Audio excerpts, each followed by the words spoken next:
There is a specific kind of pressure that comes with being alive today. It's the pressure to be available, to be reachable, to be social, to be constantly plugged into the collective hum of the world. But for some of us, that hum feels less like connection and more like noise. If you've ever felt a sense of relief when a plan gets cancelled, or if you find your best ideas emerge only when the door is closed and the phone is silent, you aren't antisocial. You're building something. You're practicing the art of the inner sanctuary. Today, let's talk about the difference between being lonely and being truly, deeply alone. Language often fails us here. We use the word alone to describe two very different states of being. Loneliness is a state of poverty. It's the feeling that something is missing, a void that needs to be filled by someone else's presence. It's an involuntary ache. Solitude, however, is a state of abundance. It's the discovery that you are enough for yourself. It's not the absence of others, it's the presence of yourself.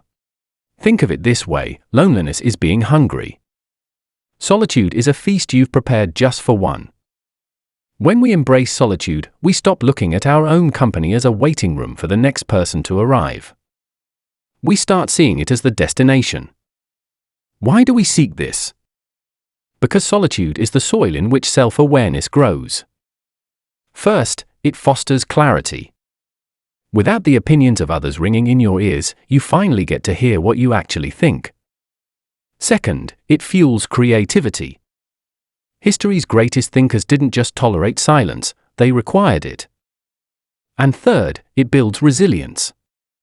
When you are comfortable in your own skin, you become less dependent on external validation.